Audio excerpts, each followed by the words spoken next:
Welcome to the Enhanced Living Podcast. I'm your host, Adam Kruger. I believe that we all have within us the power to be everything that we are meant to be and so much more. This show is a weekly dose of practical and spiritual principles, strategies, tips, and ideas to help you grow into the best version of yourself. Here's to becoming exactly who you were meant to become.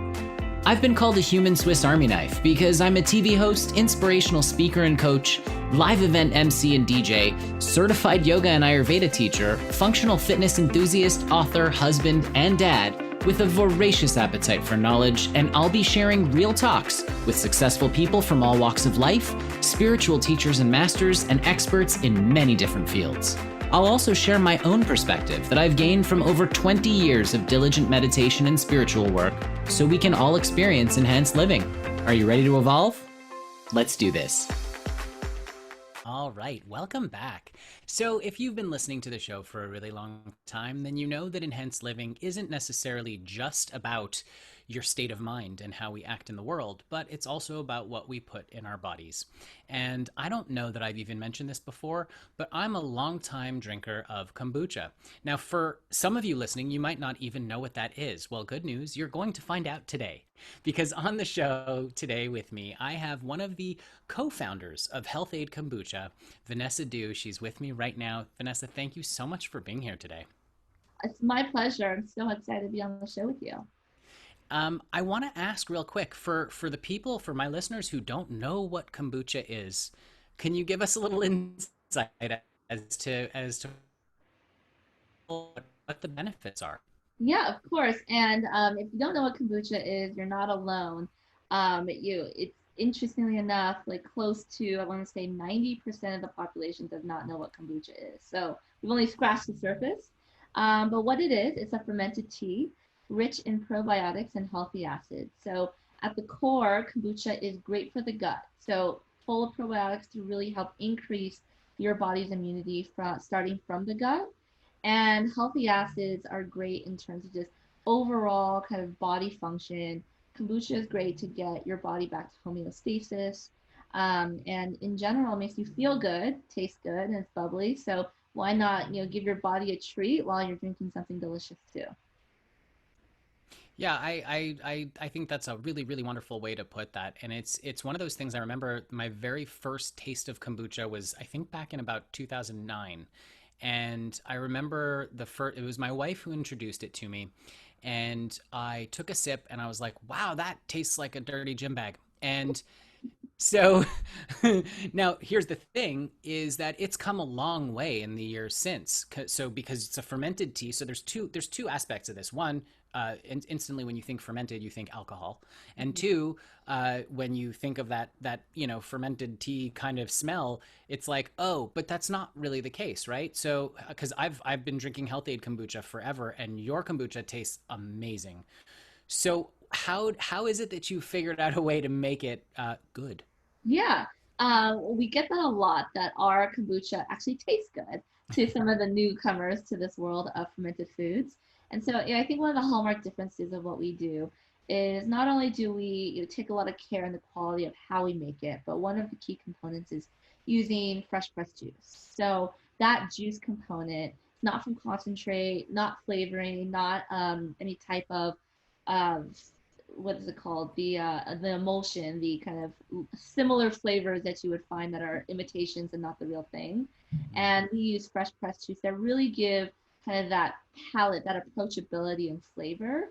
And in terms of the flavors that we do choose to put out to market, it's something that we think the majority of people would find appetizing and delicious. So, when you think about passion fruit, watermelon, tropical punch, those are all kind of iconic fruits or flavors that you grew up with, and the sweetness of it really takes you back somewhere that is reminiscent of summer. And so we want to put out flavors that actually elicit that type of response that is delicious, not something that is too piercing in terms of bitterness at all.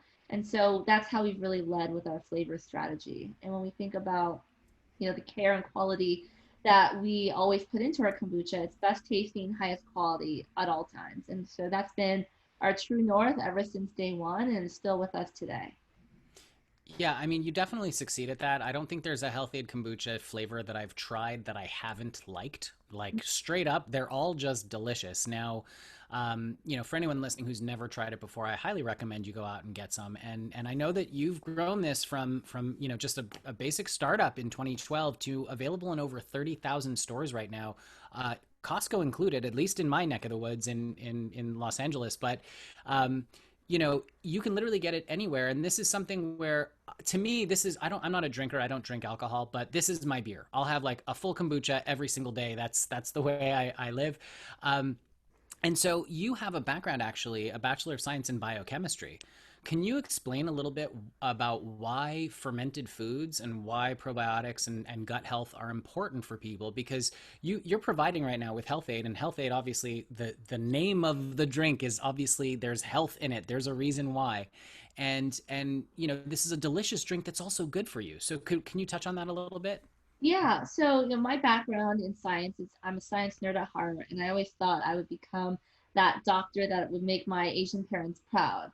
I didn't ultimately, go down that path, but I still wanted to pursue something within science, which is why I was really intrigued by pharmaceuticals. That's where I had my first job, met, my current co-founder and best friend. So, from there we really forged kind of this strong friendship in not so much science, but this vision of feeling better for yourself somehow, like healing yourself from the inside.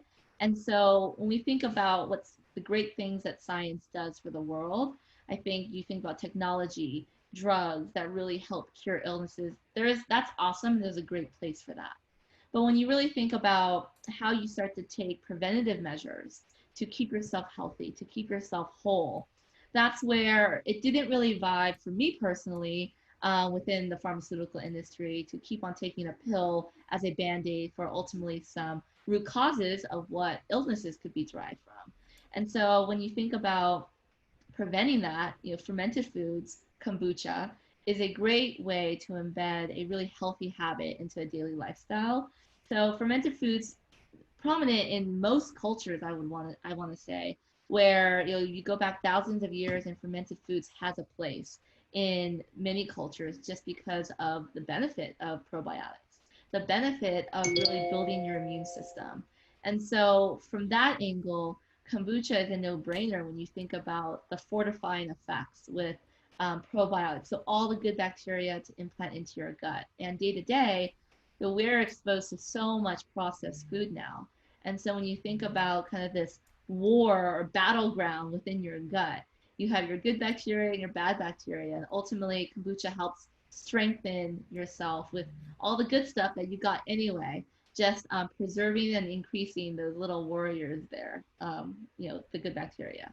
So for me and for us, it's really been amazing to see the good and the positive benefit that kombucha has had, not just from a flavor standpoint and providing a great beverage out in the world, but for people really gaining a benefit from it, to help um, bring equilibrium to their system, to help bring them more calmness, if you will, in their digestive tract, and really getting them on kind of this healthier path and doing something healthier for themselves, making them feel good one step at a time. Yeah, I mean that's amazing. First of all, and I applaud you for bringing this to market because I think it's really so important for people to look at things from a holistic perspective as opposed to the band-aid perspective, like you mentioned. My background is in yoga and Ayurveda is about treating the whole person. It's not about, okay, well, your arm hurts, let's put a band-aid on it, or let's massage the arm. It's, well, no, what actions are you taking that are causing this to go out of whack and hurt you, right? And there have been studies that have shown that your gut health is actually related to mental health and heart health. Mhm. Can you touch on that a little bit? Because I know you know about it. So Yeah, so it's interesting because there's not a lot of published studies that are backed by big pharma in that way, but anecdotally and just with thousands, hundreds and thousands, I guess, of just years of utilizing fermented foods, there are clear linkages to what fermented foods and probiotics can really have in terms of better immunity, stronger mindset, just a stronger mental focus, if you will. And though there's no like direct linkage in terms of like what's proven by the pharmaceutical world out there, it is seen in modern America. And I'm really excited that more people are kind of jumping on this train. So I believe there's a stat, there's more bacteria strains within your gut than there are stars in the Milky Way. And so if you think about what is the composition of your gut with just bacteria, both good and bad, obviously you want to help introduce more of the good than the bad. And really I've heard that your second brain is really your gut, and that's the first kind of indicator of illness across your whole body. And so that can be from anything related to skin, hormones, mental focus, mental acuity, um, digestion, obviously, and just an overall kind of being energized and ready to take on the day. There's a lot of great benefits in probiotics for your body. Yeah, I mean, you definitely just said it. You hit the nail on the head that the second brain is the stomach, and for so many people, if they find themselves in a position of high stress, the first thing you get is a stomach ache. You know what I mean? It's so amazing how the two are linked. So we've now just kind of discussed why the kombucha, right? Like what the point of drinking it is. I want to kind of touch on right now what inspired you to get into this business. You said that you met your business partners, who, by the way, are a husband and wife duo. You met them through your degree. But what inspired you to start up a kombucha business? Because of all things, I mean, back then, no one was doing it, right? So not, or very Yeah. few. I mean, there was like maybe two other brands, I think, at that point, three maybe. Yeah, very few people knew about it. Even fewer actually started companies around it. People didn't know how to say the word. People still don't know how to say the word, to be honest. But yeah, no, me and my best friend and her husband, we all were, in our mid 20s, living in LA, living our life within our corporate jobs. And we were running this hamster wheel constantly where we were building someone else's dream. And we all kind of had that bug within ourselves to start something. We were dreamers at heart, and we wanted to be our own bosses and really build a business we could be proud of. And so that was really the impetus for starting a business. And that led us to start this entrepreneur club, where it was really a great excuse for us to sit down at a dinner table, share a great meal and wine, and brainstorm different business ideas. And where I was going to business school at the time, like you mentioned, and it was during that time that I learned about just the right discipline to think about the right feasibility of bringing businesses to launch. And I introduced that to our little entrepreneur club. And when we talked about different brainstorming ideas, we took those ideas and put it through this feasibility algorithm, if you will. What's the level of investment? Do we even know what's our competency and level of knowing how to even work with this type of product? How much, like how many people do we need to hire to get this off the ground? Like a lot of those questions. And at the heart of it, Dinah had been brewing kombucha. She's a nutritionist, and we thought that there was something there with kombucha. We just didn't know what yet.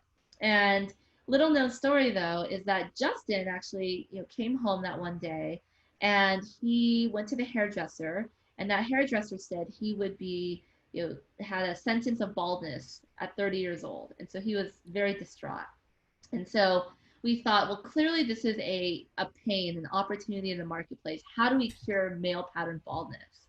And so from that whole idea, we thought, okay, let's look up and let's assume different solutions that could work for this. And through that undertaking, we discovered kombucha could be good for hair loss. Not drinking it, but actually utilizing the SCOBY, so the culture that we use for fermentation. We would take that and create a mask that is used as hair loss prevention, essentially. So we started fabricating and really experimenting different hair masks from kombucha, from the SCOBY. And one day we just decided this is not our core competency. We're not clinicians. We're not even great hair clinicians or hair technicians, if you will. We're washing his hair and counting his hairs. It was a whole mess. But at the end of the day, we did have delicious kombucha. And so we decided to start selling that kombucha at the farmer's market. And it was at the farmer's market that we really it was the school of hard knocks, if you will, in consumer feedback, because we're able to really sell to them, understood what consumers liked, didn't like about our flavors, around how we were messaging kombucha, how we're educating around Health-Ade. And so it was a great first start into the foray of kombucha. And it was really eye-opening to see, there was this whole big blue ocean of people out there who didn't know what kombucha was, but maybe excited to do something better for themselves. And we would sell it every weekend at the farmers market. And that's when we actually thought we were onto something. That's an amazing story. So you actually went out in one direction, looking to do one thing, and ended up completely making a U-turn and basically sort of stumbling into this successful business. But so like at first glance, someone might look at that and go, "Oh wow, it was just kind of happenstance." But this is really just this is trial and error. This is continuing to push on no matter what was in your way. Yes. That's so inspiring. Can you talk about some of the hurdles that you had to overcome in bringing it from just a farmers market kombucha stand essentially to this now over 300 person company with a product in over 300 stores with new products coming out, which by the way I had the amazing pleasure of getting a sample of Booch Pop, which is awesome. Is that in stores yet? Yes, it is. So Health-Ade Beach Pop, we just launched it. So what it is our the kombucha that everyone knows and loves is an ingredient combined with a unique belly benefit blend. So minerals, probiotics, and found in a can form. So a great functional soda, if you will. And we're excited to have that in Whole Foods, actually in SoCal, at most of the major markets right now, and looking to expand that further. But yeah, back to the low points. I mean, what didn't come our way that was a low point, I should say. Um, the I would say in the very beginning, it was just how do we get out of kind of this never-ending cycle of just being technicians with our kombucha? How do we start to work on the business rather than working on the business? And so that was a big struggle, and it came with a lot of low points. For example, in the farmers market days, we were so cheap because we had zero money. Cash is very important to build a business. And we ordered our glass jars that we use for fermentation, and we were so cheap we didn't order inside delivery. I remember one of the low points for me was I had just quit my job. I just decided to take out 80K of my savings to fund my life and fund Health-Ade. And I had to move all these glass jars inside to her garage, and like bleeding, teary-eyed, just thinking, what did I do with my life? And so that was one of the low points for me, just like, am I on the right track here? And so another time was, I think it was, it was right before we moved into our kitchen in 2014, like our official kitchen that we were going to really start to scale in. And the 2 weeks before that, we were paid a visit by the city health officials. And the kitchen that we were in, it was totally up to date in terms of health permits, but we didn't know that you had to get everything approved by the city. And so at the time, we had fabricated these racks that we bought at Restaurant Depot in order to gain more capacity, but we didn't get those racks approved by the health department. And so we were red tagged because we had pieces of equipment that just weren't put through the process. And that would have devastated our business because we had just got investment. We didn't have a kitchen to move into yet. We had 50K worth of orders ready for us. And so that was a really low point, just from where do we go from here when we're red tagged. I think another low point was cash. I mentioned you need cash to start a business. And we had none of it in the beginning. We were paying ourselves $600 every 6 weeks, and the rest was put back into the business. And so from that point of view, it was like we were subsisting on like ramen, free food from whoever could give it to us. We were just physically worn, mentally exhausted, and the prospects of what growth was without a cash infusion was hard, right? And so the mental low point that you go through at that moment is just a lot. but many low points along the way. But I can say they're equally, I guess you could say, balanced with a lot of the exciting growth that our company was on. But with each celebration seemed to have another moment, another fire to put out, or another moment to cry about, it seems. Right. And, they say, I mean, I think it's a known thing, is that the difference between failure and success is literally what you do in those low moments, right? Because in any business, in any venture, anytime you're trying to do something, or you have a vision for something, you're going to hit hurdles along the way. What was it that kept you going, number one? And number two, how did you overcome those pain points? Is it through a meditation practice? Is it through, what was it that helped you kind of get there? Yeah, I think it was really helpful that I had my co-founders to really, pick me up when I was personally down. So, those who are solopreneurs, I don't know how they mentally get through the day oftentimes, but that was a big benefit, having a strong team that we could call on each other. I read a book, two books. One was Design Your Life, and another one was The E-Myth. And both of those really helped put things into perspective, whether it be um, what fulfills you and how to really kind of march forward with all the craziness of work and personal life going on. So in both of those instances, I would say E-Myth helped me compartmentalize the work itself. Design Your Life really helped me compartmentalize the different buckets of life that makes me whole, and making sure that I give the right amounts to those buckets. So whether it be family, relationship, charity, donation, whatever it might be, making sure that I'm not letting any of those buckets run dry, if you will. So that was important. And then working out has always been really core to letting out kind of all my tension and frustration. I'm not your typical like yoga meditator, although I would love to be. I would love to meditate and be really kind of enthralled in that practice. But what's really helped me is just embedding, whether it be spinning, high intensity, just some interval training that was a routine for me to know that I can physically, I guess, work away my frustrations was helpful.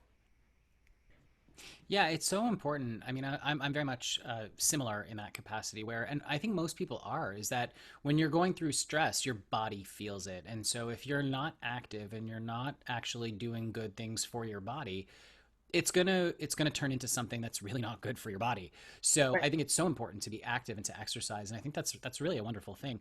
A lot of people get lost in the day to day, and they make bad food choices. They make the wrong exercise choices, in that, oh, I'm too tired, I'm just gonna sit down, open up this bag of potato chips and watch TV. And I think it's pretty amazing that you're putting out a product right now which goes almost hand in hand with sitting down in front of the TV, because you can sit in front of the TV and enjoy a kombucha. And I mean, Lord knows I do it every day. So but at the same time, I think it's this whole theme of keeping that health minded focus and pushing through the boundaries. You mentioned that having support was so key, and I think that's wonderful. You also mentioned that, making sure that all the buckets were full, or at least full to the point that they needed to be. What buckets do you find usually tend to get neglected the most? Yeah, that's a great question. I would say time and time again, it's always like the self bucket, the self care bucket. That has been always a work in progress. And I think, for me, I've always hit bottom, if you will, when I'm not giving myself the utmost care. So what I've had to do recently is, or I guess I would say over the last year, is literally embed in my schedule the the time to bucket out for myself, to either get a massage, to get my hair done, to take a hike, to do things that make go sit on the beach, to be honest. Like, it doesn't even have to be something crazy. It's just something that I really really just enjoyed or want to do at that time. And making sure that I do them is the most important thing, I would say. And I would say the next step in that is actually feeling like letting myself be truly relaxed and present in that moment, because um and then maybe this is why I'm not a good meditator, is so even when I'm doing those things, or even if I sit within meditation, I often find my head like whirling with all the things that I need to do. And so I would say that embedding my like the personal time that I do create for myself with activities that just allow me to be in the present moment will be really helpful. Um, that's kind of my next step of self-care evolution. I think that's so important, and it's so important for I believe my listeners to hear, in that you're well, you're running a successful company. It's, I mean, by all metrics, it's successful. The product is amazing. You're in, like I said, over 30,000 stores at this point. That's, I don't know if anyone listening isn't sure that you've made it at this point. Yes, sure, there's levels. There's obviously new goals. There's more things to do. There's always something more to do. But at this point, you've established, right? So it's a brand name that people know. And you know what? You're right. Some people still don't know how to pronounce kombucha. I was in line at Costco not long ago, and I had a case, and someone's like, "Oh, that's that kombucha there," and I'm like, I'm not even going to address that, Right. because that's how it's spelled. It's what it looks like, but that's just it's not what it is. And so, but again, people don't know, but the person was like, "Oh, I think I tried that once or something." I overheard them saying it, and they liked it. So it's, it's so important, whether you're running a multi-million dollar company, whether you're running a small mom and pop shop, to prioritize self-care, because so many people think that if I take time for myself, I'm being selfish. But it's the most selfless thing you can do, because how can you give from an empty bucket? I usually say cup, but we're talking buckets today. So, how can you give from an empty bucket? You can't. Yeah, no, 100%. And I've had to learn that time and time again. And I feel like the business is better when I'm at my best. And so when I'm at my best, that is, making sure all those things come into play. And I actually can feel myself kind of unwinding and like just kind of a whole scrambled mess. And when that happens, I can tell how the business takes a negative effect from that as well. So it's a good point. So it's so important for us to make sure that we're operating at our best, and sometimes that means, hey, you know what? I need to take a break for a minute and go take a walk, take a nap, go get exercise. I think exercise is so integral. I think a lot of people put that off when it should be the priority, because so many people treat their cars better than they treat their bodies, and that's a shame, I think, because your body is your car, it's your vehicle. It's if whether I mean, my belief is we're all basically, not basically, we're all souls in bodies, right? The body is the vehicle, the soul is who we are. And if you don't treat your vehicle right, it's going to break down on you, and then eventually we don't, I don't, as far as I know at this point, we don't have the capacity to enter a new vehicle. Once the body gives out, you're done for now. Right. So, talk to me real quick, because obviously your business obviously takes up a lot of your time, but you're also a mentor to students at USC. Is that right? Yeah, I think, building Health-Ade the first couple years, I would say it was head down. How do we just, do this? And then after that, and still building Health-Ade, I realized that one of the buckets or cups that needed fulfilling is, how do I start to give back to those that were in our position 8, 9 years ago, really wanting to do something for themselves and following their gut to their own entrepreneurship venture. And so for me, I'm heavily involved with USC in terms of just talking to their entrepreneurship students, working with their career program. I think I'm talking to a conference that they're doing, or speaking in a conference that they're doing in October. So I'm very active as a Trojan. I'm also really super active in other entrepreneurship organizations like Gold House, which is a community that helps to support creatives and entrepreneurs within the Asian American community. I advise for a couple different brands. So really trying to give back where I can. And, it's really given me some good, just juju feeling as well, to feel like I am giving back to those who need it. That's wonderful. What would you say is like the one thing that people ask the most when they're looking to for advice from you as a mentor from a mentorship position? What would you say is the number one thing people ask?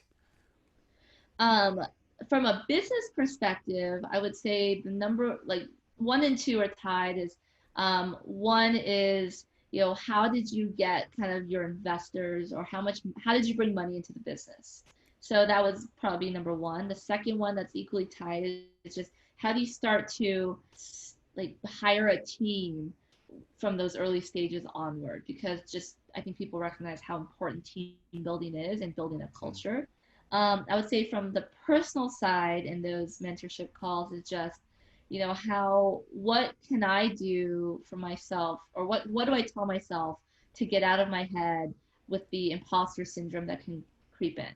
And so that's probably the biggest thing that comes up around just personal, I guess, sanity. It's pretty amazing because I've interviewed a lot of amazing people, and I'm blessed to have the opportunity to do that. And it seems as though this imposter syndrome comes up so often, where people, it's really this feeling of like, well, who am I to do this? Why should I do this? Why would I succeed? And my answer to that is always, well, why wouldn't you do it? Why wouldn't you succeed? Why not you, right? How do you help people get over the imposter syndrome? Yeah. So, what's interesting is I do think there's two types of people. Like one who's just like glass half full, like why wouldn't you see it like the way you just mentioned? Or, how could I not see all the things that are negative with this? So there are those two types of people. And I've come to realize that like for those that are habitually going to be like negative about it, proof points are really good for them. So it's like, can you tell me a time when you shared, you had a similar feeling? What was the worst thing that happened in that time? Did it come true? Like going back to their their experience, and actually like data, um, like their own data points to show them like the worst is not that bad. And so what's the harm in really trying? So I think that's important. And then for those optimists that are kind of talking kind of in that same lens, it's more about seeing like the what if and amplifying the what could be. So I think that's how I've kind of balanced the two, because not every one person thinks the same way or comes from the same worldview in order to kind of get them off of that imposter syndrome mind train.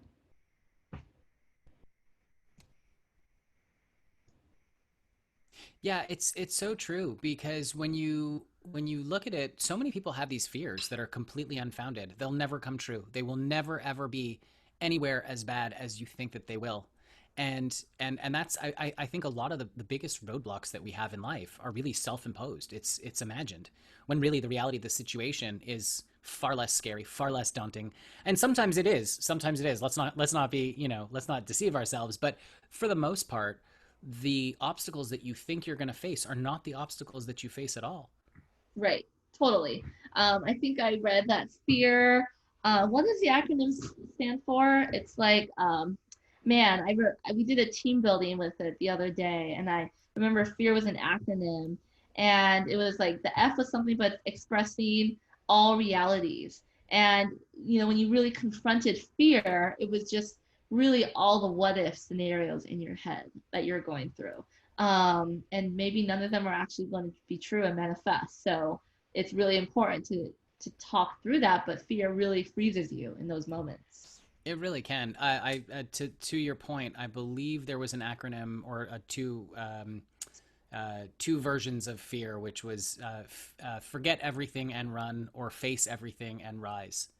Yeah. Those were the two, and you can do you can do one of each, or one or the other. Well, you can't do both, but it's either you face up to it and rise to the occasion, or you forget everything and just run. And Yeah. I think I know that the people who succeed are the ones who face everything and rise. You had mentioned that team building was such an important part of success and having the right team around you. When you get to a place of having to motivate, a workforce of like we've mentioned, 300 people, everyone has to be somewhat similarly on the same page, working towards a similar goal, right? So what are certain things that you implement for team building? How have you helped bring your company together in a cohesive way? Yeah. So a couple things, culture is super important to us, both from like a fundamental, we use a culture to ferment, but culture in the company has always been a competitive advantage in our mind. And so I think that comes in different ways, but leadership is very important, making sure that everyone that we have at Health-Ade, but also especially those in leadership positions, are able to adequately communicate and really, I guess you could say, is there's compassionate candor in how feedback is given. So that's important. And we have a set of values that stands for goal, grit, optimism, authenticity, and leadership. And those are just shared values that we verbalize, we talk about, it's very clear when you come into the company what our values are. And so not only do we just talk about it, but we also we review on them, we interview on them, we ask scenario questions on how to understand if this person does exemplify those traits. And so it does become more of a living value versus just words on a page. And then we think about how to continuously kind of build the rapport, build empowerment within our teams. You know, our HR team has been monumental and instrumental in really embedding trainings for a company our size to have the types of trainings that our HR team has employed, whether it be talking about emotional intelligence, career development, skills training. I think those are all things that the employee of today really wants to embed into their repertoire. And so we've been able to arm them with those types of life skills. And so it's been really helpful to know that we're investing in our team so that they can be better for themselves and for our company. That's beautiful. You know, it's one of those things that I tend to live by, and it's stuff that I talk about with my clients all the time, and you know, people on the show too. You know, what you put in is what you get out. You reap what you sow. So if you're investing in your clients, they will, or not your clients, but if you're investing in your employees and the people who work with you, they're going to invest in you too. So it's a two-way street. I look at this from, you know, from what you're telling me, and again, you know, it makes sense based on your product, right? You know, the company policy, not, I don't even want to use policy, the company mentality, the temperature of the company is really all about accountability and really investing in each other, which is such a huge and important thing. And that's, to me, what makes a company successful, especially today with all the different climate crises we're facing and the different social issues that we have at the moment, to be able to say, hey, you know what, we're going to invest in each other. Let's all be better. You know, what you said, grit, or what was the orientation, authenticity, and leadership, right? Yes. Yeah. Grit, optimism, authenticity, and leadership. Optimism. Yeah. Yeah, that is okay. That is a beautiful acronym. Grit, optimism, authenticity, and leadership. I mean, if everyone could live by the Health-Ade Kombucha company motto or mission statement, I think the world would be so much a much better place. So I want to know what's got you excited about now moving forward with the company. I know that the Booch Pop is one of the new things that you're excited about, but and if that's what it is, great. We could talk about it a little bit more, I suppose. But what's got you really excited moving forward?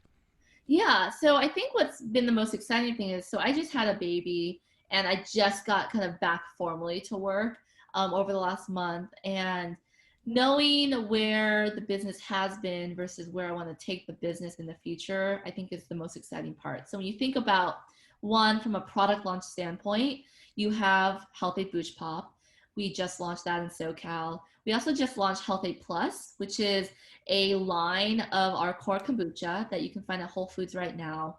And it's really the kombucha that everyone knows and loves, but it's with adaptogens truly built for functional need states. And we think this is only going to, this is more power in the kombucha that everyone drinks for the power of probiotics anyway.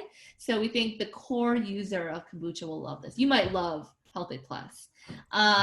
Third is our kind of innovation platform and pipeline into the next year out is really exciting when I think about not just what we launch and scaling that out, but also looking at areas of adjacency, whether it be categories to grow into, other areas to innovate in.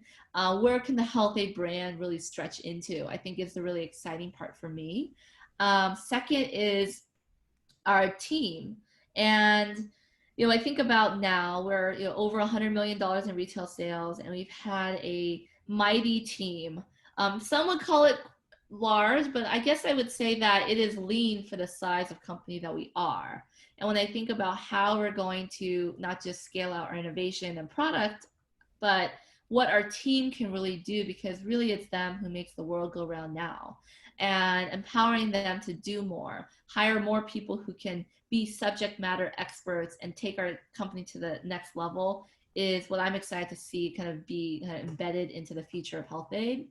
And then third is, our operational efficiency. I don't think you ever come online and on the podcast and say, I love our operations team, but seeing what our team has done over the last 3 months, just when it comes to integrating an ERP, really kind of building in the best way to make us efficient so that we can bring more value to the end user, and either through better promotions, better price points, better education is always where my heart will be. So that's really exciting.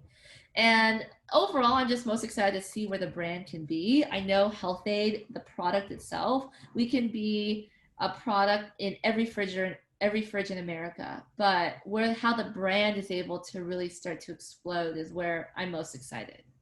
That's awesome. First of all, congratulations on becoming a mom. Was it first baby? First baby, yep. Congratulations. To me, that is a gigantic accomplishment right there. Just being a parent, especially in this day and age, also while running a company is just, it's bananas, but congratulations. That's wonderful. And everything that you're saying about this company moving forward, I was a fan of Health-Ade Kombucha before, but even more so now. I can't wait to see the things that come down the pipeline. That's absolutely brilliant. Thank you so much. You're so welcome. I want to know before we wrap up, the show really is all about how people can live enhanced and how they can become the best version of themselves. And this is something that I'm constantly striving for in my own life, to become the best version of myself. And I've said this on the show before, and I always like kind of springing it on guests because it's funny. But I take it from an Arrowhead water billboard that I once saw somewhere, and I only saw it once and I never saw it again. And I don't know why because it probably doesn't apply to water, let's be honest, but their slogan was "Better has no finish line." And I was like, wow, that's deep, because you can always do just a little bit better. Even if you're great already, you can always be better. Right. And so that's kind of well, that's been my motto ever since I saw that billboard. I was like, you know what? Yes, I can always be better. Let me try.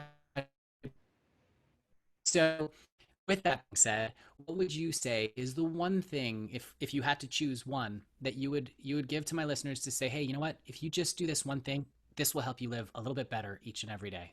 Yeah. So one thing that I started doing over the last year and a half, and this was really helpful during my pregnancy too, but you don't have to do it if you're just a pregnant woman, is integrating power poses into your morning routine.